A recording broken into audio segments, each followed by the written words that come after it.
Not every nightmare comes from a dream. Let's begin.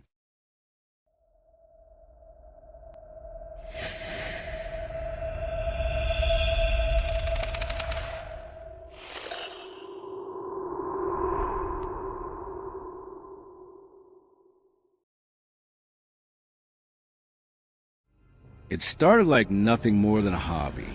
A group of high school friends with too much free time and not enough sense had gotten into urban exploring.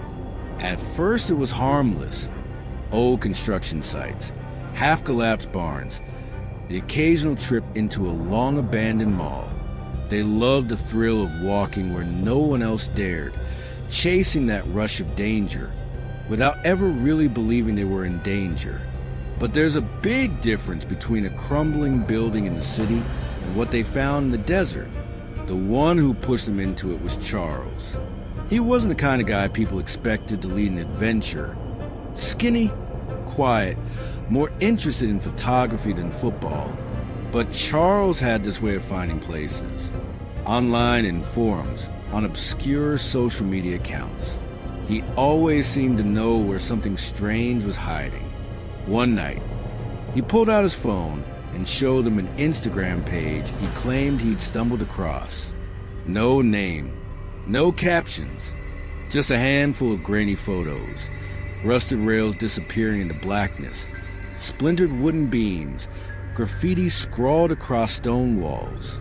Each picture tag was set of GPS coordinates.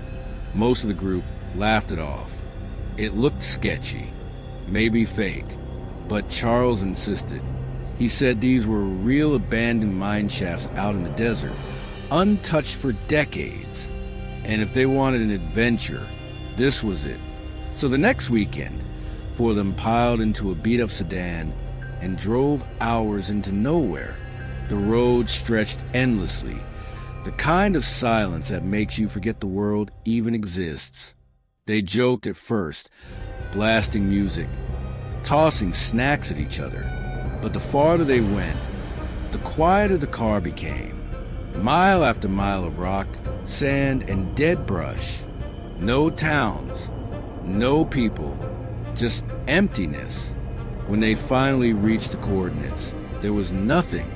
No shaft, no ruins, just a desert stretching on forever. The driver swore Charles had dragged them out here for nothing. They were about to turn back when Charles shouted from the edge of Small Ridge. And there it was, a collapsed wooden frame, half buried in the sand. What looked like the mouth of something much deeper. The air grew heavy.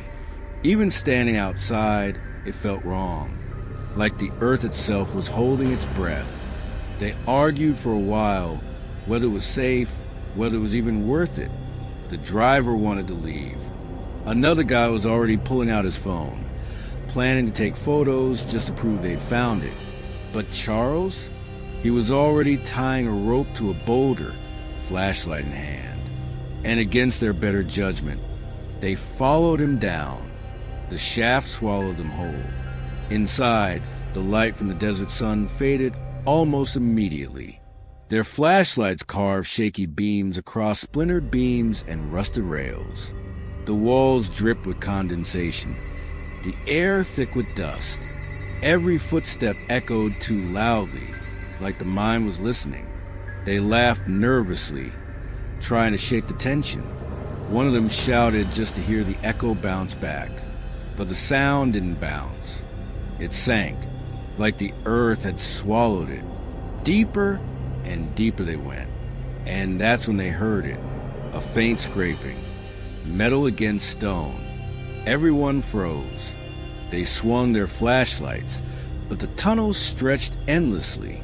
The sound came again, louder this time, a dragging, screeching noise from somewhere ahead. Probably just rocks shifting, someone whispered. But then came the crash. A rusted tin can drop from the ceiling, clattering across the rails. The sound echoed, sharper than it should have been. And then, the scream. It wasn't human. High-pitched, metallic, a screech that rattled their bones. It came from deep inside the tunnel, rushing toward them like a wave. Panic exploded. Flashlights swung wildly as they bolted for the rope. The tunnel seemed to stretch, every second an eternity, though it groaned above them, as if the mine itself was trying to collapse. One of them tripped. His shoe slipped off, lost in the dark. But there was no time to grab it. The scream grew louder, closer, echoing off every surface. They hauled themselves up the rope with scraped hands, hearts pounding, lungs burning. When they burst into daylight, they didn't stop running. Not until the car was in sight, the desert sun blinding their eyes. Only then did they realize they were shaking, bleeding, covered in dust. No one spoke on the ride home. No one wanted to admit what they'd heard. But Charles couldn't let it go. A few days later, he returned alone. He said he just wanted to grab the shoe they'd left behind. When he came back, he was pale, trembling. He dropped the shoe on the ground in front of them without saying a word.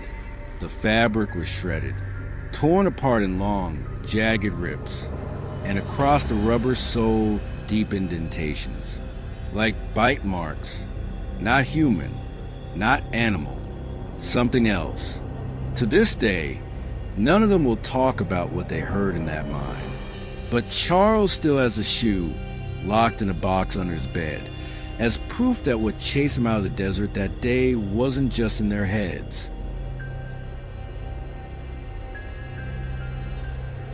Some people go to the desert for peace, for quiet nights, endless stars, and the feeling of being far away from the chaos of the city. That was exactly what drew one couple out there. Two people who loved the outdoors and thought they knew what wilderness really meant. They had camped in forests before, hiked mountains, even spent nights in the backcountry with nothing but a tent and a lighter. But the desert was new, and it seemed perfect. Wide open skies, no light pollution, no tourists or campers for miles. That first night was beautiful. The air was crisp, the stars endless, the silence almost comforting. They sat by the fire, drank from a flask, and talked about nothing at all. By midnight, the fire was dying down, and they crawled into their tent, wrapped in the kind of quiet that makes you believe the world is safe. But the desert has a way of reminding you that it's not. Sometime after midnight, they both woke to a sound. It was faint at first, a long, low moan carried by the wind. They lay there in silence, listening. Maybe it was an animal, a coyote, a stray dog, but it didn't sound quite right. Too deep, too drawn out. They brushed it off, pulled the sleeping bags tighter, and forced themselves back to sleep. The next night, it came again, louder this time. The same sound, a wailing, almost human cry somewhere in the distance. The woman asked if they should leave. The man laughed it off, said the desert plays tricks on your ears. Sound carries out here, he told her. It could be miles away. But neither of them slept much that night. On the third night, the desert stopped pretending. It was well after midnight when they heard it. Not the distant moan this time, but something closer. The crunch of footsteps, heavy, deliberate, circling the tent. They froze, holding their breath. The woman whispered if it was a coyote, but the man shook his head. Coyotes don't walk like that, and coyotes don't carry lighters, because that's when they heard the flick. A sharp click, the unmistakable sound of a lighter sparking. Then a thin hiss, the faint smell of fuel, and just beyond the nylon wall of the tent, a brief glow. Someone was out there. The man unzipped the tent slowly, his flashlight shaking in his hand. He barely made it out before he saw it, a small flame, licking across the side of their campfire pit. Someone had splashed fuel on the kindling and lit it not with matches, but with deliberate intent. He shouted into the darkness, but no one answered. The fire caught quickly, climbing higher, threatening to reach their tent. Both of them scrambled to put it out, kicking dirt, pouring water, suffocating the flames with their blankets. By the time the fire died, the desert was silent again, but whoever had lit it was gone. They didn't sleep. They packed up their gear in silence, too afraid to speak. By dawn, they were already driving, hoping to find the highway, the nearest gas station, any sign of people. But the desert doesn't let go so easily. As the sun rose, they realized they were lost. No matter how far they drove, no familiar landmarks appeared. Their phones had no service. The GPS flickered in and out, leading them in circles. And that's when it started again. The screams. Not just one, not distant this time. Dozens of voices, shrill and overlapping, echoing across the sand. Some high-pitched, some guttural, some almost childlike.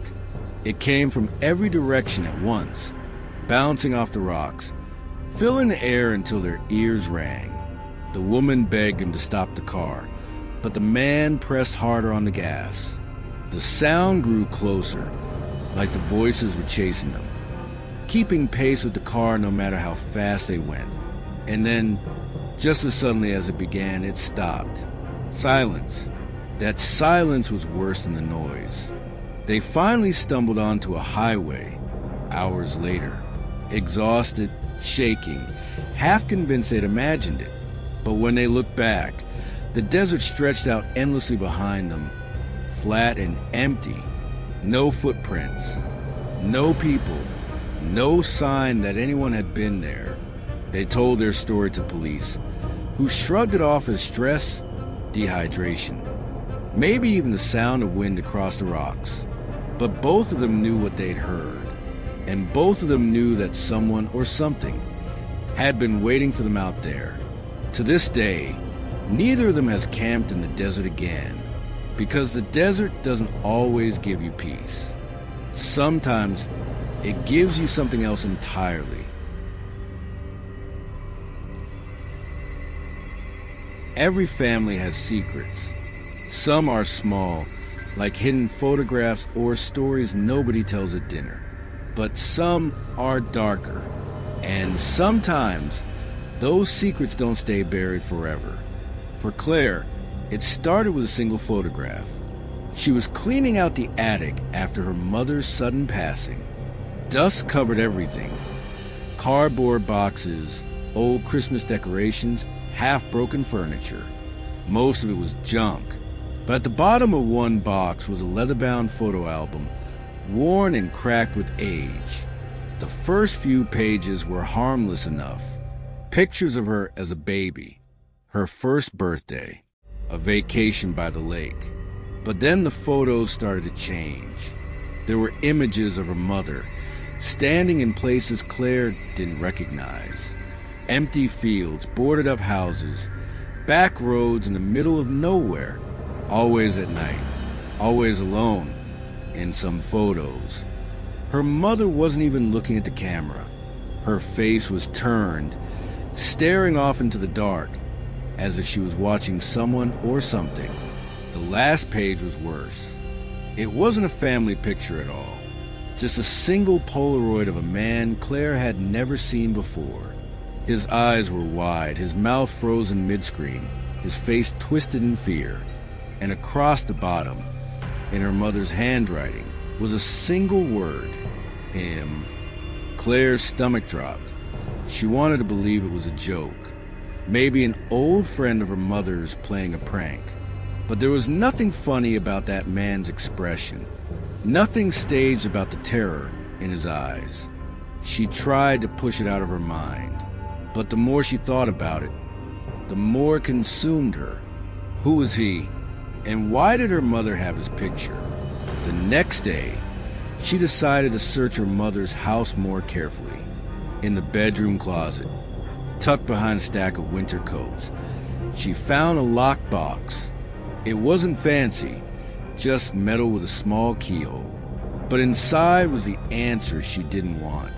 The key was hidden in a jar on the dresser. She turned it slowly, hands shaking, and lifted the lid. Inside were scraps of newspaper clippings, articles about missing people, mostly men, spanning nearly 30 years. Some local, some from towns far away. Each clipping was circled in red pen, with dates scribbled in the margins. At the bottom of the box was something worse. Another Polaroid. Not the same man this time. A different one. Young, maybe in his 20s. Bound to a chair. Eyes wide with fear. Claire dropped it. Her hands went cold. Her mother wasn't just a sweet old woman who baked cookies and went to church. She had been hiding something.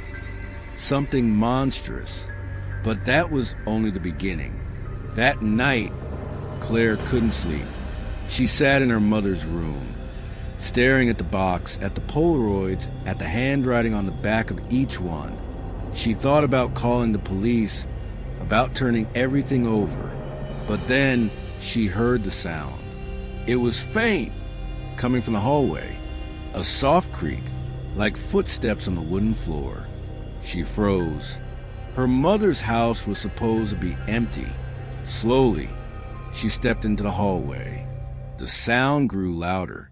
Not footsteps scratching, nails dragging across the wall. Her breath caught in her throat. She whispered, "Mom," before realizing how insane it sounded. The scratching stopped. She turned the corner and saw nothing. Just the same hallway, the same faded wallpaper, except for one thing, the photo album. It was lying open on the floor, though she'd left it in the attic hours ago.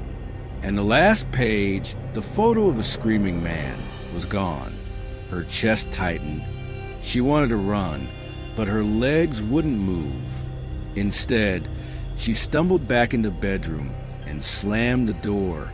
She pressed her back against it, whispering to herself that it wasn't real, that it was just grief, just her imagination. But then she heard the voice, faint, muffled, coming from the other side of the door. A man's voice, pleading, "Help me." She covered her ears, but the voice grew louder, angrier, desperate. It wasn't just one voice anymore. It was many, layered on top of each other. A chorus of screams, trapped, clawing to get out. She bolted from the house at dawn, clutching the box to her chest. Later, she told herself she'd imagined it all, that grief had twisted her mind, that the house had played tricks on her. She even convinced herself to throw the box into the river, watching as the Polaroid sank into the dark water. But sometimes, late at night, she swears she still hears them. Not in the house, not even in her dreams, but behind her, whispering, waiting. And every time she closes her eyes, she wonders if her mother's secret died with her, or if it was passed down to Claire instead.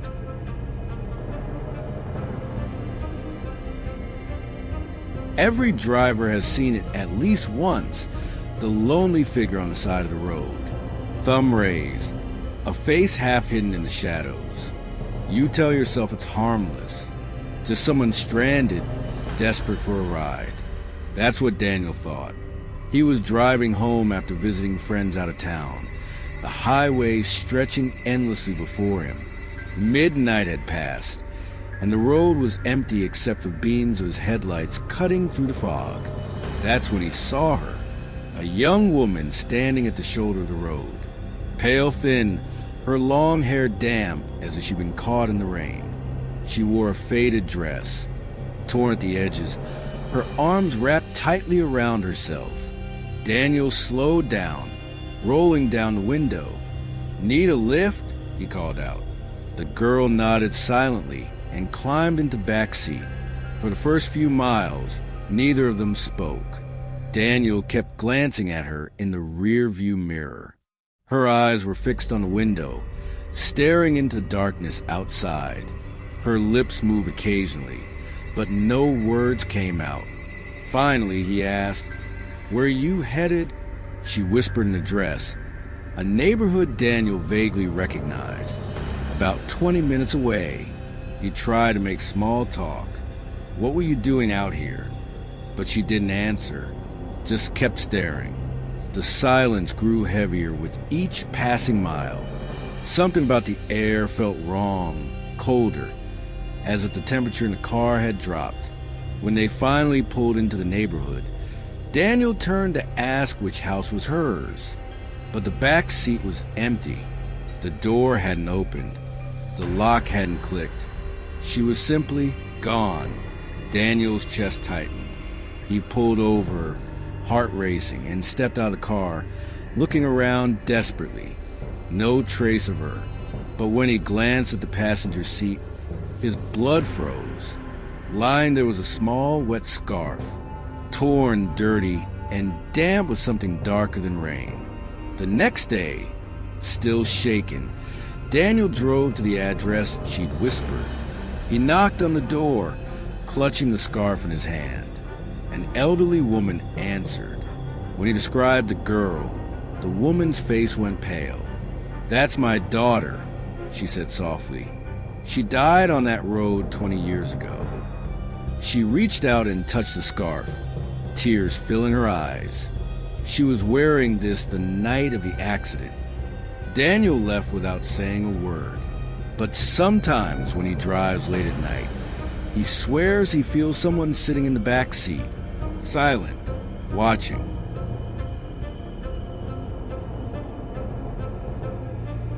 Motel rooms are supposed to feel temporary. A bed, a shower, a place to crash before hitting the road again. But for Matthew, one particular motel became the setting for a memory he can never erase. It was late summer and he was on a solo trip, taking the back roads through small towns. He pulled into a roadside motel just past midnight, exhausted. The neon sign buzzed faintly, the office door creaking as he stepped inside. The clerk barely looked up. "Room 6, he muttered, sliding a key across the counter. The motel was half empty, doors lined up along the parking lot. But one detail caught Matthew's attention. Room 7's door was padlocked shut, unlike the others.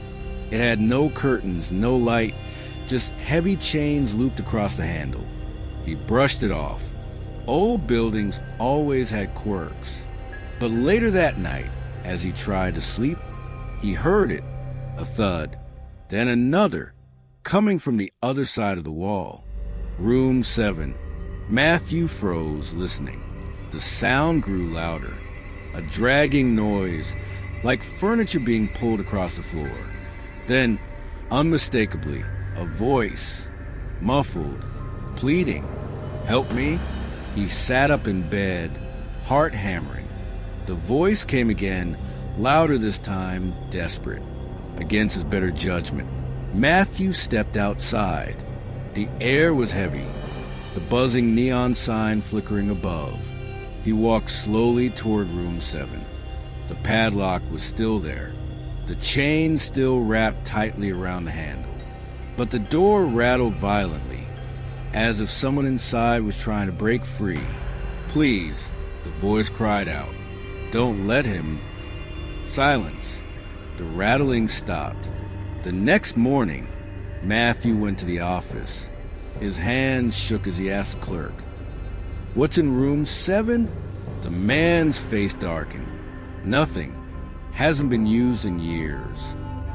"But I heard." "You didn't hear anything," the clerk snapped, his eyes cold. "Some advice, kid. Don't ask questions you don't want answers to."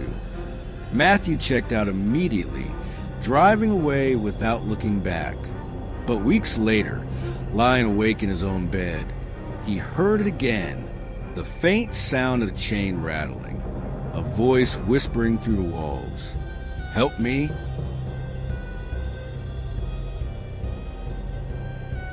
There's something comforting about the sound of nature. Crickets chirping, birds singing, leaves rustling in the breeze. But silence in the woods is never a good sign. Emily and her friends learned this the hard way. They were hiking through a remote forest far from the usual trails. The map showed a shortcut, one that would shave hours off their trip. At first, it seemed fine. Tall trees, sunlight filtering through the leaves. But after a while, they noticed something strange. No birds, no insects, nothing. The deeper they walked, the heavier the silence became. Even the wind seemed to stop, the trees standing perfectly still, as if holding their breath. Emily tried to laugh it off. "Guess it's just too hot for the animals," she said.